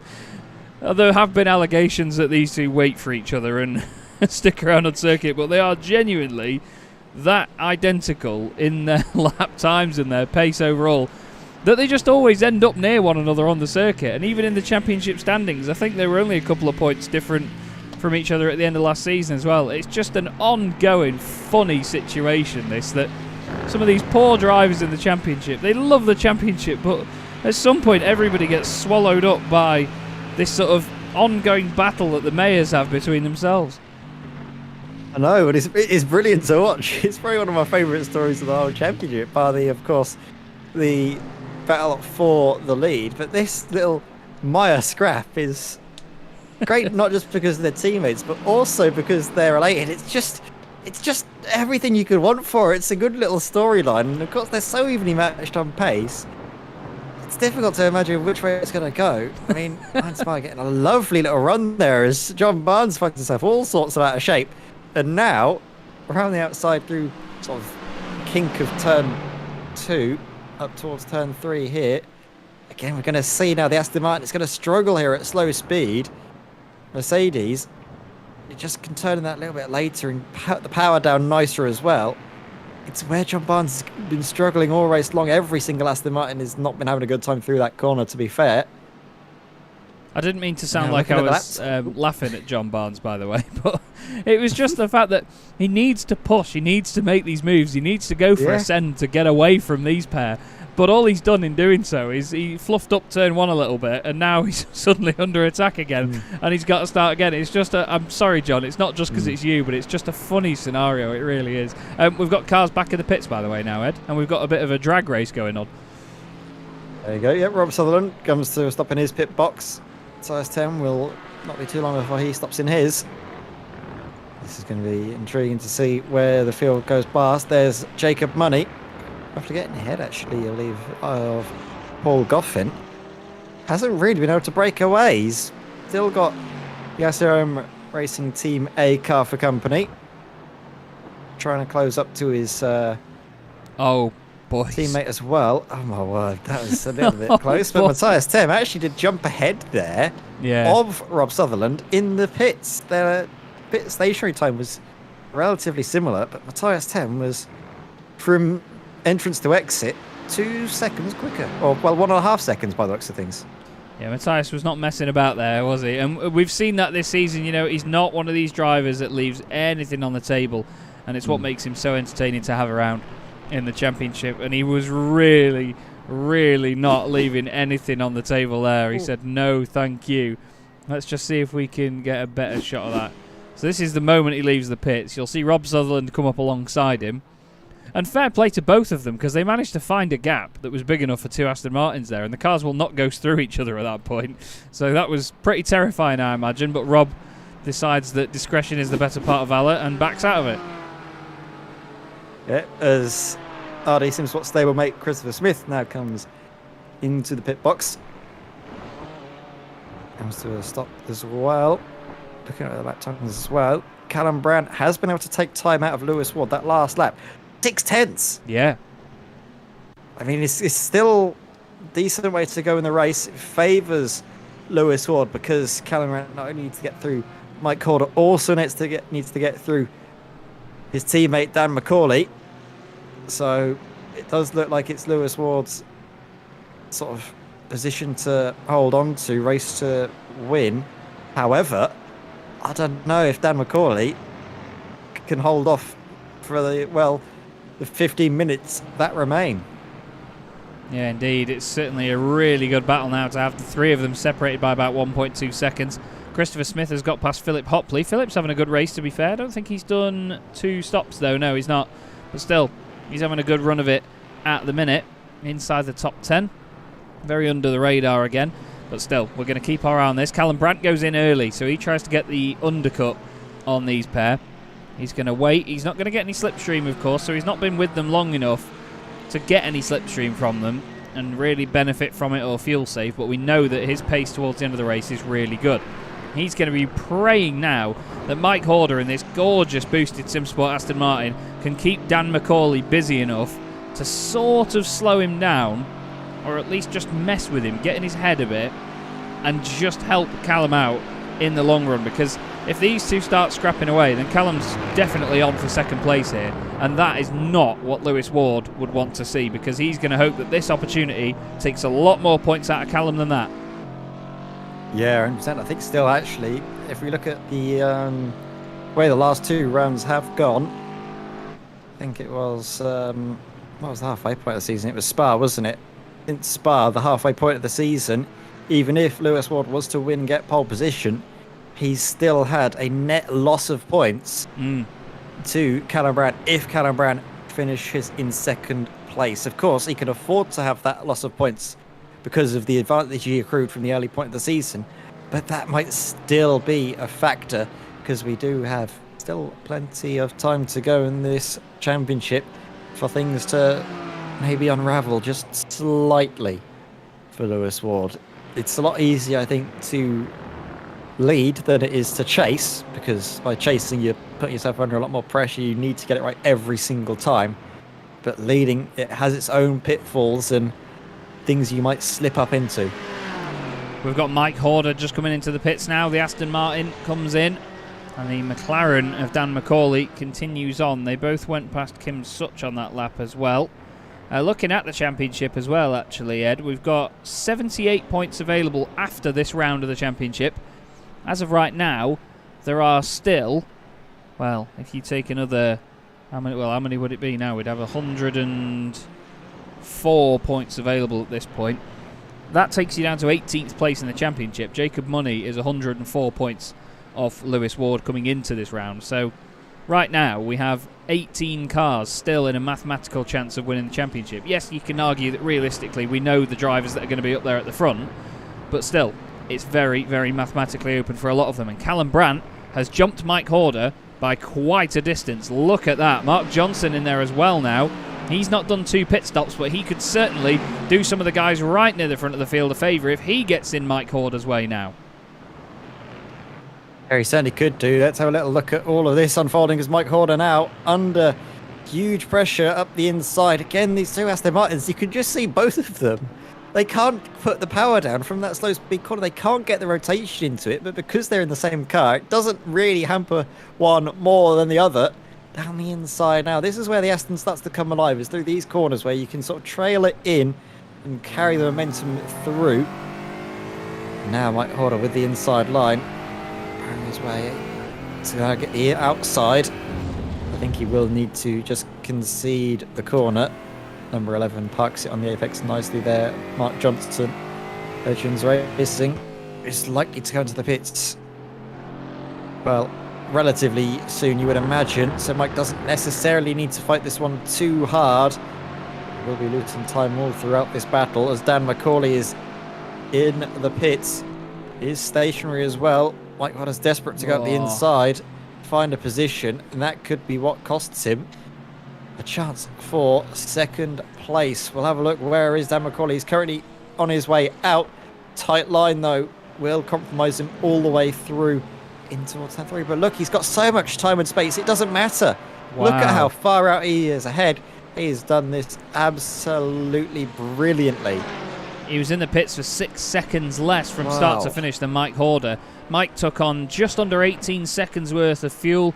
Dan McCauley took on just under 14 seconds. Callum Brandt, for reference, took on 16 and a bit and was in the pits for 48.1 seconds. So Dan has done what he needed to do and stayed clear of Callum Brandt. He's now just got 11 minutes to hold on to that gap. Now, this is not a battle for position here. This is Ben Gregory in front of Callum Brandt. Ben just getting out of the way now and says thank you very much. But Callum, to be fair, to be running theoretically in third, as Rob Sharp is second in the race at the moment, but as you'll see on the left-hand side here, he has not done his final stop. It's a great recovery, it has to be said, by Callum Brandt. That is a top effort, that is. Done in drive. I did say that second is probably his best shot. That was obviously before Simon Povey had his moment in the pits, put him out of contention. But I tell you what, this has been a stellar drive from Callum to find himself still on the podium after a rocky start to the race, and an even harder phase just before the pit stops where he made that mistake that dropped him back around about 15 seconds in terms of just on-track position from the leaders. He now needs to get it absolutely right every single lap to pile that pressure on Dan McCauley. That gap now is under 3 seconds. It was, I think, 3.4 just after Dan came out the pits. So the tyres certainly favouring Callum Brandt, but catching is one thing, passing is something else entirely, especially when the driver you have to pass is teammate of the race and a current championship leader. It really is. It's a tough situation for a lot of drivers when you get to this point in the race, because you have to weigh up so many different options, so many variables that have led up to this point. And we're into the last 10 minutes of this 1 hour race here in the Sim Racing Magazine GT4 Challenge. This is round 7, live from the Red Bull Ring here on Chaz Draycott Media, with the wonderful Ed May alongside me in the box. And there is Lewis Ward, championship leader, 2-time race winner so far this season, on his way into the pits. He's led almost every lap of this race, other than the ones that Simon led before he then came into the pits. Sounds like there's another McLaren going down the start-finish straight. That is Goffin, I believe, that's gone through. And where is Rob Sharp in all of this? He is going round final couple of corners now, but he's got Stuart Clark for company. Stuart's not making life easy for him, especially as that's not for position. And there you go. Stuart's actually made life hard for himself there, because John Roberts is behind him for position. Very, very sideways through that final corner there was John. But we have the 2 race leaders in the pit lane. Or, well, we do for the moment, because Lewis Ward's already on his way out. Where is Dan McCauley? He's coming down the start-finish straight. Rob Sharp is moving. No, he's not. He's not quite got moving yet. There is Callum Brandt, 2.4 seconds behind Dan McCauley. 8 minutes left to go. Where's Rob Sharp going to come out in all of this? Ben Gregory back into the pits again. I think that's like his 3rd or 4th pit stop now. Jacob Money also just got into the pits. He's gained 19 places, make that 18 now, but still amazing drive as Christopher Smith now goes through. Flipping heck, it's all changed at this point, Ed. Let's just have a quick look at the pit stops. Don't think there's anybody else now, other than Paul Goffin, actually, to still make their final stop. Yeah, this has been a real tough for Paul Goffin being able to go so late into the race. He's got to come in with, what, 7.5 minutes to go. That is a huge amount of time that he's been able to carry on this race for on just 1 stop so far. Actually, how much fuel saving he might have been able to have done. Could he have saved an extra 7.5 minutes? Probably not, but can dream if he can complete a race on 1 stop. That is certainly no mean feat. I don't think there's anything in the rules that states you have to pit twice. It's obviously the fuel limit that's been put in. So if you can somehow manage to make a race last for, or a tank of fuel last for half the race, then I think you, to be fair, deserve any points and positions you can gain as a result, because it takes so much effort and time to work that out and to save that amount of fuel.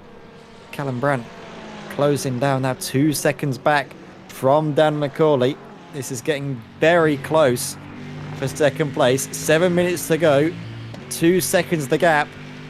And Dan McCauley, he's putting on the burners now. Personal best 2nd and 3rd sectors. He really knows now that this is important, not just for himself, but also the team's championship. It's an Apex Racing Academy 1-2 on the line. It is at the moment. It really is. And Lewis Ward is doing absolutely everything he needs to do in this race so far. Hats off to Rob Sharp again as well, by the way. Started 11th in this race and is now up into 5th position. He's such a solid point scorer, is Rob. He's done an amazing job so far in this championship. He was 4th coming into this race. He's not going to score enough points to jump Simon Povey, because he's a good, 36 points behind him at this point in time. But still, he's been absolutely solid as ever as Rob Sharp, right under the radar. And Jacob Money, we don't really do driver of the race, but Jacob's definitely been one of mine for this one, because he's just been so consistent in going through the order. We've seen a display of really strong sportsmanship from him as well, with that contact earlier on that he's then given the position back, and he's still gained 16 places from where he started and is now inside the top 10, hounding the Aston Martin and Mark Johnson. That's going to be his 17th place gained.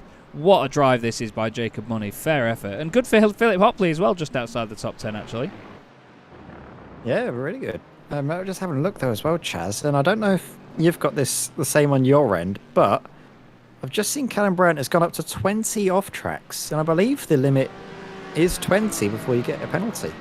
It is, but the SDK software that we use doesn't perfectly line up with the track limits on iRacing, so for example, at Spa earlier in the season. Actually, no, sorry, it was at Spa in the Formula Renault 3.5 championship I've been doing. We had people on 70 incidents, according to SDK, but they were only on about 8 when it came to it. So I think maybe some of them there might not be as bad, but yeah, it's definitely something to keep our eye on. I mean, we've got Mark Johnson on 30 apparently as well, and Jacob Money on 24, so I think that they've got quite a bit more of an allowance than SDK gives them credit for. Yeah, it was why I wasn't totally calling it as if he's got an issue, but it's just something to note that they have been really pushing and racking out the off tracks, and even if they're not 1-to-1, you can imagine that on a circuit like this where you're invited by the distance of gravel traps compared to where the curbs are, especially through that final sector as well, where there is no real punishment for running too wide other than, of course, the incident point. You might be seeing a few drivers running very close to the limit, especially at this late stage of the race. Dan McCauley, though, he's been doing a good job. He's been able to keep Callum Brad at bay for a considerable amount of time. He just needs to hang on for a little while longer. The more laps that go on, the more it favours him. And now, as we come in towards the final 4 minutes, Callum really has to get a move on if he wants any shot at getting second place. Dan's just done a 136.8, and it's a 136.84 for Callum Brandt and a 136.85 for Lewis Ward. So all three of them doing very, very similar pace. The gap is now 2.3 seconds. Like you said, though, Ed, it did go down to 2. It was then up to 2.7, and then came back again to about 2.3, 2.4 now. So Callum, I mean, regardless of whether Callum finishes right behind Dan or where he is now, he's still done a really stellar job considering the amount of a smack into the wall that he had. It really shows you the late race pace of that Mercedes. Let's just continue to go down our top 10 though, because Mike Horder's going really well in 4th position. He's had another strong run. Rob Sharp has been excellent as ever. 6th place he's gained. He's got Christopher Smith just there in the BMW behind him in 6th. Matthias Tem also recovering really well into 7th place. Rob Sutherland in 8th, only a couple of seconds back. Jacob Money inside the top 10 despite starting 26th on the grid. Ridiculous. And then Mark Johnson, another strong run from him at the moment in the Legends Racing Aston Martin. We've had Heinz Mayer gain 6 places, Paul Gosling gain 6, Ryan Penny, once again one of the biggest movers in the field, gaining 9 spots from where he started. Despite the incident in the first corner, he is one of the absolute masters of consistency in this championship, isn't he? Yeah, he has been brilliant from round 1, from the word go. He has been right up there. Have to say as well, though, Philip Hopley up in 11th place. That is a really good result for him if he can hang on. I don't know if it is, but I think it might be. He had, I think, his best result of the season last time out at Hockenheim, but I think he might be able to better that even now as he's not too far away from a top 10. He needs something, I think, to happen to the cars ahead as he is about 16 seconds back. But regardless, it has been a brilliant showing from the Waterside Gym e-racing driver. Yeah, the last time out was actually the first points that he scored this season, scoring 5 points at Hockenheim. Just trying to see how he got on in Season 1. I know he joined the championship partway through, so I'm just trying to catch whereabouts he was up to. But we look now at Lewis Ward, who did a purple Sector 2 on that previous lap. So he was absolutely flying with Lewis, and he's done a really, really solid job. And again, on his way to continually hold that championship lead. Just checking what position that would have been. To score 5 points would have been 16th place for Philip Hopley. And based on his Season 1 results, his best finish is actually, well, the Nürburgring last season. He finished 11th, and then we had that crazy race at Imola, didn't we, where loads of drivers didn't turn up, unfortunately, but it gave a lot of others from further down the order the chance to really score big, and he actually finished in 8th place at Imola. So it will not be his best result by a long shot, but still, it'll be his best result so far this season, that's for sure. Yeah, and especially when we've had the amount of drivers turning up every single day, and the level, I think, has shot up. Oh, God, yeah. Quite considerably. I think it's fair to say that's going to be brilliant for Philip Hopley. He's really evolved as a driver, you have to say. His level has certainly increased with everyone around him. And now, though, we have just seen the white flag fall for Lewis Ward and McCauley and Callum Brad the front three drivers all now onto this, the last lap of the race. And it's going to be a crucial one for Lewis Ward. He just needs to bring it home. He has the advantage. No need to try anything silly. Just be nice and smart, sensible about this. Because there's a lot on the line running on this. A chance to extend his championship advantage where his main rivals have slipped up. He is put through a wonderful performance, one that's really going to carry him in good stead into the final 3 rounds of the championship. Callum Brandt tried his best, but with that little incident later on, he lost 15 or so seconds. Had to have a recovery drive, but what a recovery drive it was to get back up onto the podium places. Simon Povey, mistake into the pits, saw him end his race outside of the points, all the way down in last place.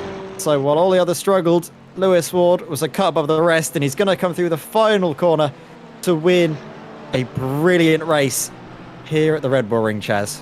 He certainly is. That's his 3rd race win of the season for Lewis Ward, and it is a 1-2 for Apex Racing Academy as Dan McCauley rounds the final corner. Only the 2nd time in the championship's history that's been done, but that's exactly what they needed to hit back at RD Simsport after the Hockenheim Ring. What a drive by Callum Brandt. In the end, was only 13.2 seconds off the top spot, and consider he lost about 15 seconds in that incident, that is a miracle of a drive. Mike Horder, great finish in 4th. Rob Sharp is going to come around the final corner after starting outside the top 10 to finish in 5th. And Christopher Smith does everything he can to score more points for RD Simsport as well. Really doing a good job of repping the BMWs so far this season. We're going to keep our eyes out for Jacob Money because he is going to be the biggest mover in the field. The next driver down from him in terms of positions gained is Ryan Penny on 9 spots gained. Jacob Money crosses the line from 26 on the grid, 17 places gained to finish 9th. Take a bow, son. What a drive. What a race, Ed. Brilliant entertainment, as always. That was a stunning race from everyone involved, and this is now chance to get the cameras out for these two as the sun is setting. You get that lovely golden hour, that lovely sheen on these 2 cars that have been golden in terms of their performance as well tonight. Brilliant race from them right at the very top level, the top draw. And Dan McCauley, Lewis Ward reaping the rewards. A big step forwards for them and their team's championship charge. RD Simsport still scoring good points, but difficult to beat the maximum on offer. Apex Racing Academy, they got the point for pole position as well, courtesy of Lewis Ward and his efforts in qualifying. That is the... I mean, you can't ask for anything better from that. They got everything they possibly could do out of tonight. And at this late stage of the season, it is going to be crucial for them. This could be... I mean, we've already talked about turning points in this season already, but I think now this is a moment where we really stand up and take notice of Apex Racing Academy and their charge for the team's championship. Absolutely. You know, it's not been a bad few days for Apex. They won the Daytona 24 Hours in the LMP2 class, and they also won in the GTD class as well. And now they've got a 1-2 in the Sim Racing Magazine GT4 Challenge. Lovely stuff here again by RD Simsport. I've got to remember to actually take pictures of this time, because last time they did the wonderful sort of joint burnout around the hairpin, and I didn't actually get any pictures of it. So, sorry, Rob. I have been sort of on commission to get pictures for them. But these 3 lovely looking machines, or at least they were before they hid behind the barrier, have done a really solid job. You know, solid is the word I've used a lot tonight, to be honest with you, but yeah, it's the best way to describe a lot of the drives and performances that we see in this championship, because people are just so consistent and so sturdy. You know, they're just there. They just get the job done. And one thing that's worth noting about this team is that they're not all sharing a car. You know, the information that goes from one driver to the next isn't the same all the time because it's the same car for everyone. We've got an Aston Martin with Rob Sutherland at the wheel, who finished 8th in that race, by the way. All 3 of them finished in the top 10. But Rob counts his points towards RD Simsport 2, which are not a team shown in the team's championship. Christopher Smith and Callum Brandt are basically listed as the RD Simsport team when it comes to the team scores. But still, all 3 of them inside the top 10 in 3 different cars from the same outfit. That is really, really impressive. Yeah, and I mean, we talk about consistency. I think, from my money, there has been no driver more consistent than Lewis Ward. I believe he's finished on the podium every single race this season. I mean, you can correct me if I'm wrong, Chaz, but No, I he believe has. that is just the level that he's been operating on is that of a champion. I think it's fair to say it's his to lose at this point. He's got one hand on the trophy with 3 rounds to go. He is the favourite, but of course, drivers, they love to upset the odds. We've already seen it happen once this season with Callum Brandt getting his first race victory. We've seen him at the start of the season as well. Can he get through? He's had a brilliant recovery drive as well. That's the mark of a champion. So many different things at play going into what we, I think, have to call now crunch time for this, the second season of the SRM GT4 Challenge. Yeah, it's been a hell of a lot of fun already up to this point, and we've got still plenty of the season left to go. We're going to have a quick chat with some of our drivers now, the first of which is going to be the man that finished that one in 5th position. Rob Sharp joins us in the chat. Rob, you must be really pleased with that. It wasn't quite the best qualifying you've had, but still, to come through, get a top 5, and have a really good fun race along the way, that must have been a good night for you. It was, yeah, very much so. And beyond my expectations, you're right. I think I qualified, was it 11th? Yeah. Not so good. So I was thinking if I could get a top 10, I'd be happy. And as you know, it's again a question of just keep it on the island and hope for the best. So 5th, yeah, no, I'm well chuffed with that. And the Porsche looked really strong tonight. We know that it's good on the brakes, and there's a lot of very, very heavy braking zones here, which is one of its sort of strong points. And as Ed has pointed out, it's the acceleration out of the corner as well. Did you feel that while you were out on track, you could make definite use of that, or was it just a case of see every lap as it comes? No, the car felt very stable. You know, you could push it and kind of trust it was going to stick. So I was very happy with the balance of the car. There was only, I don't know the names of the curves, but the double right-hander around the back of the circuit downhill, the first one of those is always a little bit tricky, but the rest of the car felt fantastic, I must say. Well, it's been a really, really strong round for it. And what was the slipstream like from the Porsche's perspective? Because we saw a few cars that weren't really that affected by it, despite the long stretches that we have here at Red Bull Ring. It'd be wrong to call them straights, I think. Yeah, I don't think it's too powerful. Well, it's not very powerful at all, really. I think myself and Rob Sutherland had a great dice in the middle of the circuit, and I got him on the downhill, sort of on the back straight at the back. But it wasn't a strong slipstream. Not like Hockenheim, you know, or Monza for that matter. So it was difficult. I think it was more about getting a good exit out of the corners to give you the drive. Well, next week, you mentioned Monza there. I was just going to say we go to Monza next time, but that's a different championship that I'm thinking of. We're going to the Hungaroring next time, a lot more of a twisty circuit and a big, big challenge in any car. Do you think the GT4s are going to suit it around there? Because they've surprised us with a few other circuits where we didn't think there'd be that much entertainment. I don't see why not, Chaz. I think it'll be just as entertaining as all the others. I mean, look at Monza, which is a high-speed circuit, and you know, we had a great race there last year with the GT4 Championship. I don't see why it shouldn't be the same Hungaroring. Well, I certainly look forward to it, Rob, and honestly, your drives through the field this season when qualifying hasn't gone to plan, or your under-the-radar top 5s have just been wonderful to see. So keep it up, mate, and is there anyone you'd like to thank before we let you go? Just the usual yourselves, my wife, my brothers, and my kids. That would be fantastic. Who all support me. So yeah, thank you very much for the fantastic coverage that you're giving this championship. Thank you very much, Rob. It's an absolute pleasure. And well, enjoy the rest of your evening, mate. And we will see you very, very soon. Thanks very much. Cheers now. Cheers. He's such a lovely guy, is Rob, and he's such a great driver as well. You know, as I've said, we've seen him come through the field so many times and just sit inside the top 10, sit inside the top 5 and score points all the time. And that's why he's 4th in the championship. I mean, heck, he's even ahead of Christopher Smith in the championship coming into this round.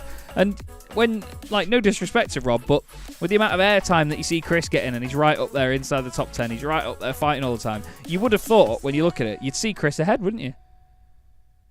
Yeah, you would, but I mean, it's just all about how the races unfold later on as we go through. And I think, Chaz, we have got another driver in just for a quick chat, one that's had Well, a nice, consistent drive, like you say, solid has been the word of the day, and that's a fair way to describe this man's performance. Yes, indeed. Dan McCauley, a very consistent interviewer on the channel, so thank you for that, Dan. But honestly, you must be really pleased tonight. A 1-2 for Apex as well.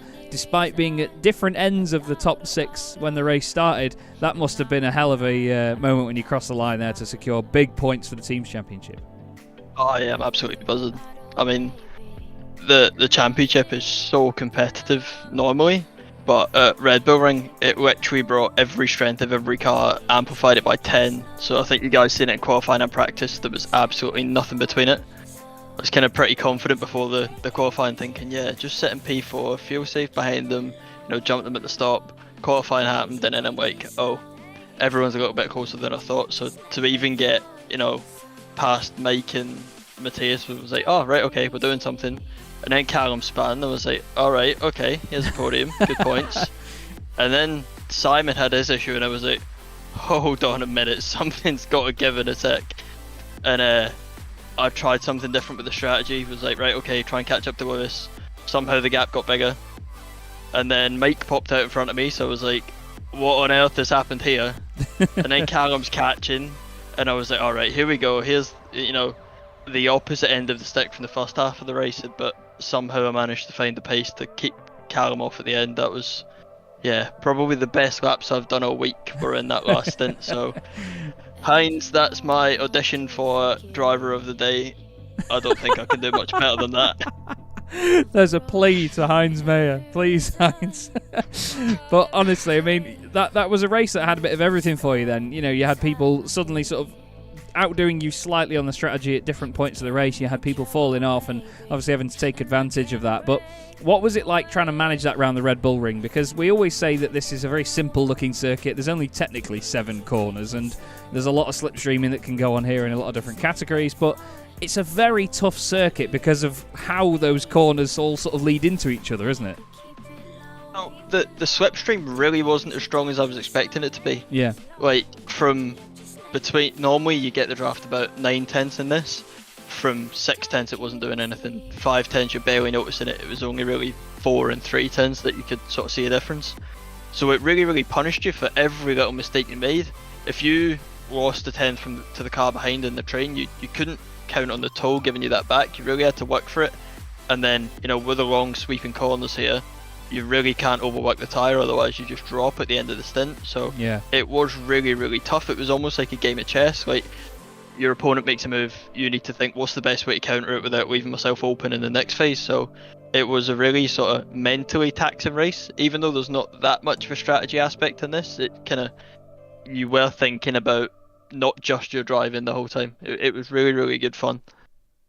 And that's exactly what we want, really, is for everyone to be enjoying themselves and having a lot of fun with it. We've got the slow-mo battle going on now, actually, of Matthias Tem ahead of Callum, ahead of you, and then Mike Horder as well, Christopher Smith waiting in the wings. And it was such an exciting moment at the start of that race with that train of cars as Simon and Lewis disappeared.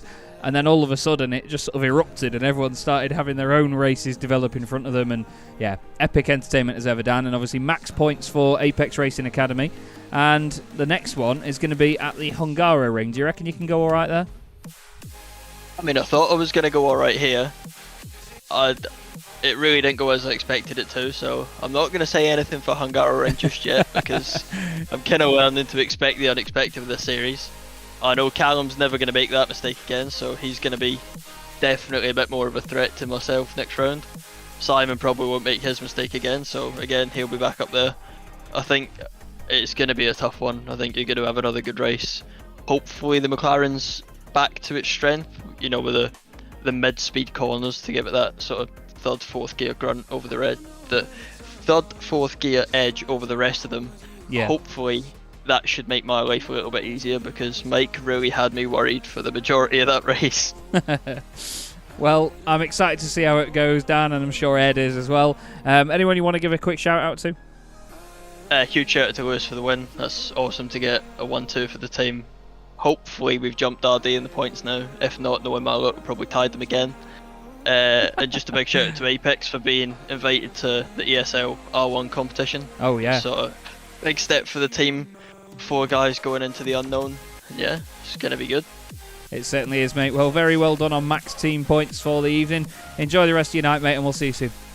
Cheers, guys. You too. Cheers.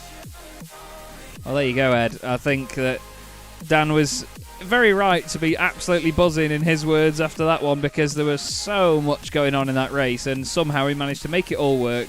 A 1-2 for the team as well, with his teammate Lewis Ward getting a race win. That is a smashing night for them. It doesn't get any better, like you say. Maximum points. Yeah, it's just the gold standard race from two drivers that are absolutely at the top of their game. Brilliant result. And to be honest, RD SimSpot, they might need to start looking over their shoulders in terms of the team's championship. All the while, of course, Lewis Ward is looking over his own shoulder in the Drivers' Championship. Of course, he's extended his advantage, but not by the biggest of amounts. So I think for me, it's going to be, well, game on, like you say, crunch time into the final 3 rounds of the season. Yeah, it's going to be an amazing, amazing last couple of rounds. We go to the Hungaroring next week. Then we head to the Temple of Speed and go to Monza, which produced a hell of a race last season. And then we finish it all up at Catalonia, the historic layout without that god-awful final chicane. But that's all for this evening. Lewis Ward and Dan McCauley take a 1-2 for Apex Racing Academy. Maximum points with Lewis Ward getting pole position and the race win. And Simon Povey has a nightmare in the pit lane. Callum Brandt has a spin. Matthias Tem has a spin. This is a real race that had it all. Thanks very much for watching, everybody. I've been Chaz Draycott with the wonderful Edward May here on Chaz Draycott Media for the Sim Racing Magazine GT4 Challenge. Enjoy the rest of your evening, and we'll see you in a week's time at the Hungaroring. Good night. Opportunistic, still rubbing panels as they go together. It's folded the wing mirror in on Gerardo's car. Misano is such a difficult circuit for these guys to get right. There's a lot of start-stop sections around the back. It's a very, very quick section as well. It's a fantastic start from the 23. They're 4 wide there by the look of it.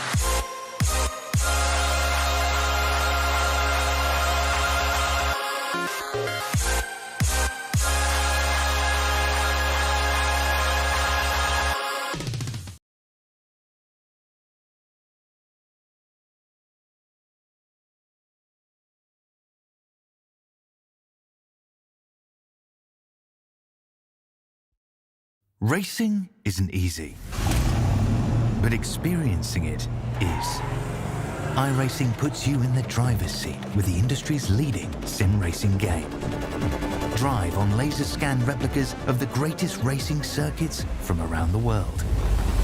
Go head-to-head against other drivers chosen by skill-based matchmaking to ensure competitive racing at every level. Compete across all your favorite series. In officially licensed cars, engineered to deliver the most accurate driving experience possible.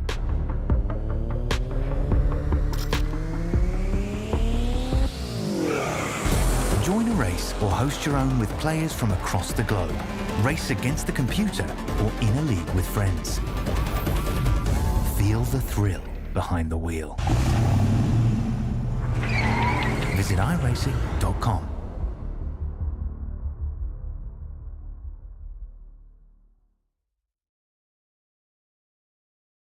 Warning: the following video contains flashing imagery that may cause discomfort and/or seizures for those with photosensitive epilepsy. Viewer discretion is advised.